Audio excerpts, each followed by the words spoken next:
நண்பர்களுக்கு வணக்கம். நம்ம இன்னைக்கு ஒரு சூப்பரான விஷயத்தை பற்றி பார்க்கலாம். என்ன அப்படின்னு பார்த்தீங்கன்னா, அமெரிக்காவுக்கு கொஞ்சம் நடுக்கத்தை கொடுக்குற மாதிரி நம்மளுடைய reserve bank of India RBI இருக்கு இல்லையா, ஒரு பெரிய மூவ் பண்ணியிருக்காங்க. அது என்ன அப்படின்றத நான் ஃபுல் டீட்டெயிலாக சொல்கிறேன் இந்த வீடியோவில். வாங்க வீடியோக்குள்ளே போ. சரி, விஷயம் என்ன அப்படின்னா, இந்த அமெரிக்க அதிபர் டொனால்டு ட்ரம்ப் இருக்கா இல்லையா, அவர் என்ன பண்ணுறாரு, பிரிக்ஸ் நாடுகள்லாம் பயங்கரமாக மாட்டுறாரு. இந்தியா ஆகட்டும், சீனா ஆகட்டும், ரஷ்யா ஆகட்டும், எல்லாரையும் மிரட்டிட்டே இருக்காரு. நீங்கள் டாலரை தவிர்த்துட்டு வேறு கரன்சியில் பிஸ்னஸ் பண்ணீங்க அப்படின்னா உங்கள் மேலே நான் டேரிஃப் போடுவேன் அப்படின்ற மாதிரி மிரட்டிகிட்டே இருக்காரு. இந்தியா வெளியில் இதை பற்றி அதிகமாக பெருசாக பேசாமல் ஒன்றும் காட்டிக்காமல் சைலண்ட்டாக ஒரு கேம் ஆடிட்டு இருக்காங்க அப்படின்னு பார்க்கப்படுது. அது என்ன அப்படின்னா, அமெரிக்காவுக்கு நம்ம கொடுத்துருந்த கடனில் கிட்டத்தட்ட $50 பில்லியன் சைலண்ட்டாக நம்ம அதை டம்ப் பண்ணிட்டோம் அப்படின்னு சொல்லுவோம். டம்ப் பண்ணால் ஒன்றும் இல்லை, அதை வித்துட்டோம் அப்படின்னு பார்க்குறோம். இதனால் அமெரிக்க எக்கனாமிக்கு ஒரு பெரிய அடி விழப்போகுது. முக்கியமாக பார்த்தீங்கன்னா, இந்தியா, சீனா மற்றும் பிரேசில் இந்த மாதிரி பிரிக்ஸ்ல இருக்கக்கூடிய நாடுகள் எல்லாமே இந்த விஷயத்தை கடந்த ஒரு வருஷமாக பண்ணிட்டு இருக்காங்க அப்படின்னு தான் பார்க்குறோம். இந்த டேபிள் காலை பார்த்தீங்கன்னா உங்களுக்கு தெளிவாக புரியும். அதாவது இந்தியா பார்த்தீங்கன்னா அக்டோபர் 2024 $241.4 பில்லியன் அளவிலான அமெரிக்காவோட ட்ரெஷரி பில்லை வாங்கி வச்சிருந்தோம். இப்போ பார்த்தீங்கன்னா வெறும் $190.7 பில்லியன் தான் இருக்குது. கிட்டத்தட்ட $50.7 பில்லியன் நம்ம வித்துட்டோம் அப்படின்னு பார்க்கப்படுது. சீனா பார்த்தீங்கன்னா $790.1 பில்லியன் அளவுக்கான ட்ரெஷரி பில்லை வச்சிருந்தாங்க. இப்போ $688.7 பில்லியன் தான் வச்சிருக்காங்க. கிட்டத்தட்ட $71 பில்லியன் பில்லை அவங்க வித்துட்டாங்க. அடுத்தது பார்த்தீங்கன்னா பிரேசில் பார்த்தீங்கன்னா 288.8 $167.7 பில்லியன் இப்போ மாறிடுச்சு. கிட்டத்தட்ட $61 பில்லியன் பில்லை அவங்களும் வித்துட்டாங்க.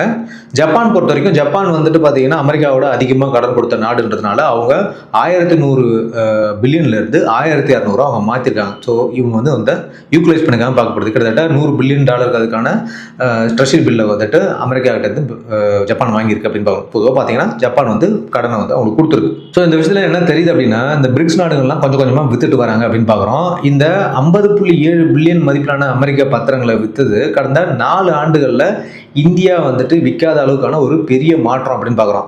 சீனாலாம் பார்த்தீங்கன்னா கடந்த பல ஆண்டுகளாகவே அமெரிக்க பத்திரங்களை மெல்ல மெல்ல அவங்க வித்துட்டு வராங்கன்னு பார்க்குறோம். 2024 மட்டும் சுமார் 9 மாசமா அவங்க தொடர்ந்து வித்துட்டே வந்துட்டு இருக்காங்க. இப்போ அவங்களோட கையிருப்பு எவ்வளோ இருக்குது அப்படின்னு பார்த்தீங்கன்னா வெறும் 700 பில்லியன் கீழே தான் அவங்க போயிட்டாங்க. ஏன்னா 688 அவங்க வந்துருச்சு. ஆனால் ஒரு காலத்தில் பார்த்தீங்கன்னா 1 ட்ரில்லியன் அளவுக்கு மேலே இவங்க அமெரிக்காவோடைய இந்த ட்ரெஷரி பில்லை வாங்கி வச்சிருந்தாங்க அப்படின்னு பார்க்கப்படுது. சரி, ஏன் இவங்க எல்லாம் இதை வித்துட்டு இருக்காங்க அப்படின்னு பார்த்தீங்கன்னா, முதல்ல பல்வகைப்படுத்துதல் அப்படின்னு பார்க்குறோம். அதாவது டைவர்சிஃபிகேஷன். எல்லா முட்டையும் கொண்டு போயிட்டு ஒரே கூட்டில் வைக்கக்கூடாது அப்படின்னு சொல்லுவாங்க இல்லையா, அதே மாதிரி தான் எல்லா ரிசர்வ் பணத்தையும் எடுத்துன்னு போய் நம்ம டாலரில் வைக்காமல் தங்கம் ஆகட்டும் அப்புறம் மற்ற கரன்சியில் நம்ம மாற்றுறதுக்கு முன்னேறிட்டோம் அப்படின்னு பார்க்குறோம். அடுத்தது பொருளாதார பாதுகாப்பு. அமெரிக்காவை பற்றி நமக்கு எல்லாமே தெரியும். எப்போ அவர் என்ன சொல்லுவார்னா, சாங்ஷன் பண்ணுவேன், தடை போடுவேன், இந்த மாதிரியான நிறைய மிரட்டல்லாம் இருக்குது. எப்போ வேணாலும் இவங்க என்ன பண்ணுவாங்க, மற்ற நாட்டினோட சொத்துக்களை முடக்கிறதுக்கு நம்ம அதிக வாய்ப்பு இருக்குது. அதனால் நம்ம கடனாக கொடுத்த பணத்தை நம்ம சேஃப்டி பண்ணுறோம் அப்படின்னு பார்க்கப்படுது. அடுத்து பார்த்தீங்கன்னா நாணய மதிப்போட பாதுகாப்பு. இது என்ன அப்படின்னா, நம்ம நாட்டு கரன்சியினோட மதிப்பை நிலையாக வச்சுக்கிறதுக்காக ஒரு சில நேரங்களில் நம்ம டாலரை விற்க வேண்டி இருக்குன்னு பார்க்குறோம். அந்த ஒரு மூவ் இதில் இருக்குது அப்படின்னு பார்க்கப்படுது. சுருக்கமாக சொல்லணும் அப்படின்னா, இந்தியா மாதிரி வளரக்கூடிய நாடுகள் இப்போ அமெரிக்காவை விட தங்கத்தை தான் அதிகமாக நம்புறோம் அப்படின்னு பார்க்கப்படுது. நீங்கள் கேட்கலாம், இது எப்படி இப்போ அமெரிக்காவை பாதிக்கும் அப்படின்னு சொல்லிட்டு. அமெரிக்காவோட மொத்த எக்கனாமியுமே கடனை நம்பி தான் ஓடுது அப்படின்னு நமக்கு நல்லாவே தெரியும். இன்னைக்கு நிலவரப்படி, அதாவது ஜனவரி 2026 படி பார்த்தீங்கன்னா அமெரிக்காவினுடைய நேஷனல் டெப்ட் பார்த்தீங்கன்னா கிட்டத்தட்ட $38.43 ட்ரில்லியன் அப்படின்னு சொல்கிறோம்.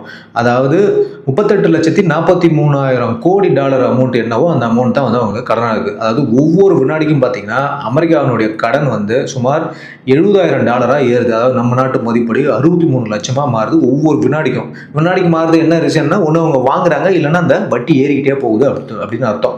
சரி, அமெரிக்காவில் இருக்கக்கூடிய ஒவ்வொரு குடிமகன் கிட்டையும் பார்த்தீங்கன்னா சுமார் $1,12,000 கடன் இருக்குன்னு பார்க்குறோம். நம்ம நாட்டு மதிப்பில் 1 கோடிக்கு மேலே ஒருத்தவங்க மேலேயும் ஒரு கடன் சுமையாக அந்த நாடு இப்போ வச்சிருக்குன்னு பார்க்கப்படுது. அமெரிக்காவுடைய மொத்த உற்பத்தி திறன் இருக்கு இல்லையா, அந்த ஜிடிபி இருக்கு இல்லையா, அதை விட அவங்களுடைய கடன் 124% அதிகமாக இருக்குது அப்படின்னு சொல்கிறாங்க. இது எப்படிப்பா வேர்ல்டு சூப்பர் பவராக இருக்குன்னா, சூப்பர் பவராக இருக்குது, கடனில் தான் ஓடிட்டு இருக்கு அப்படின்னு பார்க்குறோம். சரி, அவங்க சம்பாதிக்கிறத விட பார்த்தீங்கன்னா அவங்க வாங்குற கடன் தான் ரொம்ப அதிகமாக ரீசெண்ட் டேஸில் இருக்குது அப்படின்னு பார்க்கப்படுது.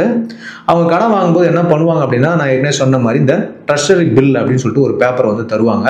ஸோ நான் சொன்ன மாதிரி ஆர்பிஐ வந்து இந்த பேப்பர்லாம் விற்க ஆரம்பிச்சிட்டாங்க அப்படின்னு பார்க்கப்படுது. இதனால என்ன நடக்குது அப்படின்னா மார்க்கெட்டில் இந்த பில்லுக்கான வேல்யூ வந்து அதாவது டிமாண்ட் வந்து குறையுது அப்படின்னு நம்ம பார்க்குறோம். ஏன்னா ஒரு பொருள் அதிகமாக விற்கும்போது டிமாண்ட் கம்மியாகிடும் அப்படின்னு பார்க்கப்படுது. இப்படி இந்தியா மட்டும் கிடையாது, மற்ற பிரிக்ஸ் நாடுகளும் வந்துட்டு பண்ண ஆரம்பிச்சதுனால அமெரிக்காவில் புதுசாக கடன் கிடைக்கிறது வந்து ரொம்ப கஷ்டம் அப்படின்னு பார்க்குறோம். ஏன்னா வாங்காத ஒரு பொருளை யார் வாங்குவாங்க அப்படின்ற மாதிரி ஒரு நிலைமைக்கு அந்த பில் போயிடும் பார்க்கப்படுது.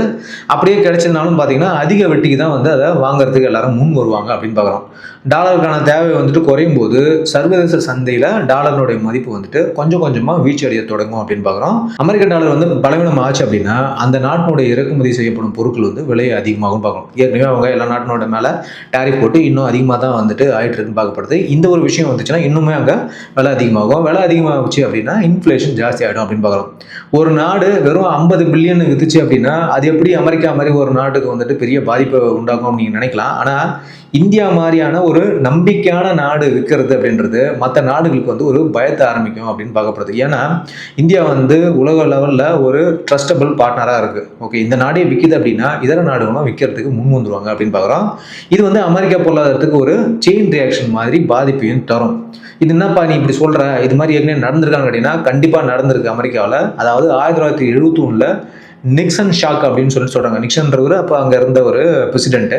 ஸோ இது என்ன அப்படின்னா 1971 இவங்க வியட்நாம் வாரில் வந்து சண்டை போடும்போது அதிகப்படியான செலவை பண்ணி அவங்க பொருளாதாரம் வந்து பயங்கரமாக அடி வாங்கிச்சு அப்படின்னு பார்க்குறோம். அந்த டைமில் என்ன பண்ணாங்க அப்படின்னா இந்த ஜெர்மன் ஆகட்டும் ஃப்ரான்ஸ் ஆகட்டும் இவங்க கிட்ட கொடுத்த கடனை வந்து திருப்பி கட்டி ரொம்ப தொல்லை பண்ணாங்க. அது மட்டும் இல்லாமல் கோல்டை வந்துட்டு போய் அதாவது அமெரிக்கா வங்கியில் வைக்கப்பட்டிருந்த கோல்டை போயிட்டு இவங்க எடுத்துகிட்டு வர்றதுக்கு ஃப்ரான்ஸ் ஒரு ஷிப்பே அனுப்பிச்சு அப்படின்னு பார்க்குறோம். இதுக்கு நிக்சன் என்ன சொல்லியிருந்தார் அந்த டைம்லனா எங்ககிட்ட கோல்டு இல்லை, எப்படி உடனே எல்லாருக்கும் கோல்டு தர முடியும்னு சொல்லிட்டு கையே விரிச்சார் அப்படின்னு பார்க்கப்படுது. எல்லாம் புரிஞ்சுக்கணும், அந்த நேரங்களில் ரொம்ப மோசமான ஒரு சுச்சுவேஷனுக்கு அமெரிக்கா போச்சு அப்படின்னு பார்க்குறோம். ஸோ அதே மாதிரி ஒரு சுச்சுவேஷனை கொண்டு வரதுக்கான செயின் ரியாக்ஷனாக கூட இது மாறலாம் அப்படின்ற மாதிரி சொல்கிறாங்க. சரி, இப்போ நம்ம மட்டும் இல்லாமல் மற்ற நாடுகளும் பார்த்தீங்கன்னா டாலர் மேலே இருந்த நம்பிக்கை வந்து குறைச்சிட்டே வந்துட்டாங்க அப்படின்னு தான் பார்க்குறோம்.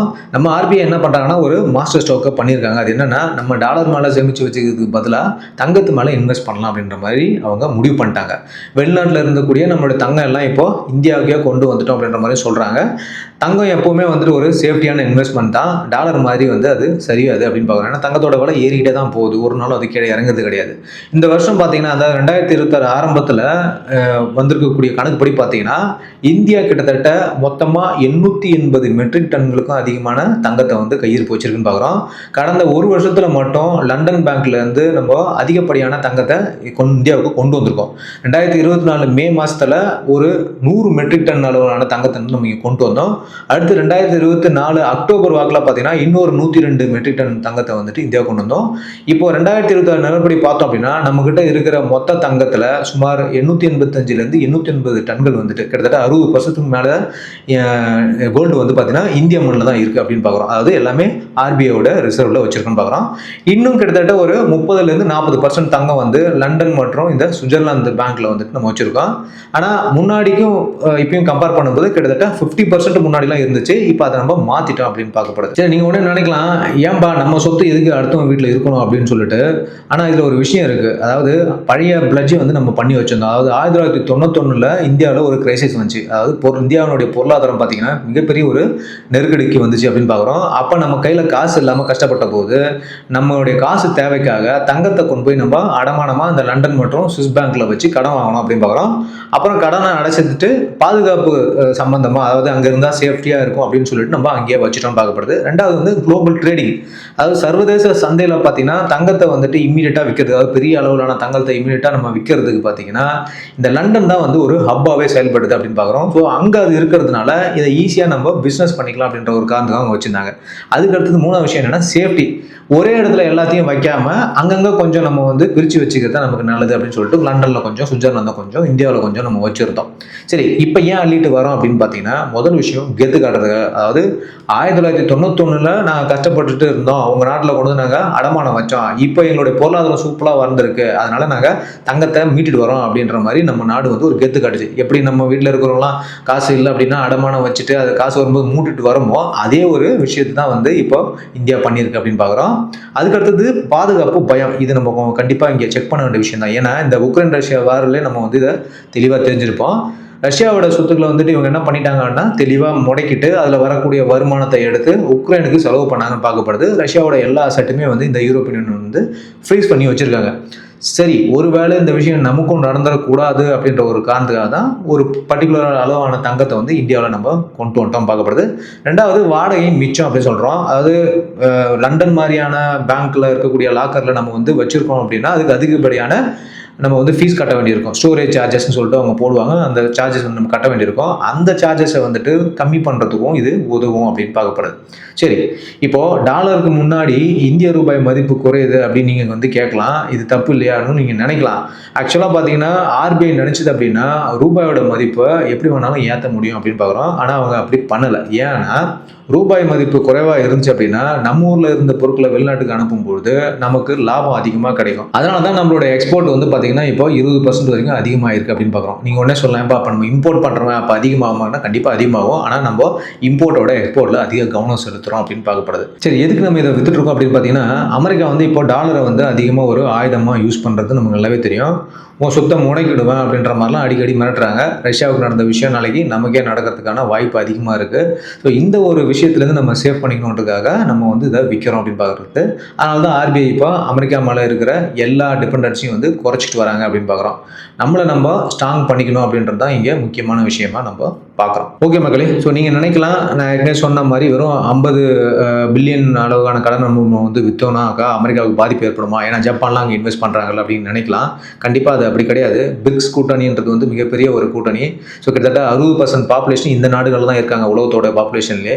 ஸோ இந்த நாடுகள் வந்து ஒன் பை ஒன்னாக இந்த முடிவு எடுத்துகிட்டு வரும்போது கண்டிப்பாக அது அமெரிக்காவோட எக்கனாமியில் தாக்கத்தை கொடுக்கும் அப்படின்னு பார்க்குறோம். ஸோ இந்த மூவை தான் ஆர்பிஐ எடுத்திருக்கு அப்படின்னு பார்க்கப்படுது. ஓகே, வீடியோ இன்ஃபர்மேட்டிவாக இருக்கும்னு நினைக்கிறேன். உங்களோட கருத்துக்கு நீங்கள் தெரிவிங்க. இதில் என்ன மாதிரியான இந்த ஆர்பிஐ எடுத்த முடிவுனால அமெரிக்காவுக்கு உண்மையிலே பாதிப்பு ஏற்படுமா இல்லை ஏற்படாதா அப்படின்ற கருத்துக்களை நீங்கள் தெரிவிங்க. மீண்டும் அடுத்த ஒரு இன்ஃபர்மேட்டிவ் வீடியோவில் சந்திக்கிறேன். அது வரைக்கும் தேங்க்யூ, பை, ஜெய்.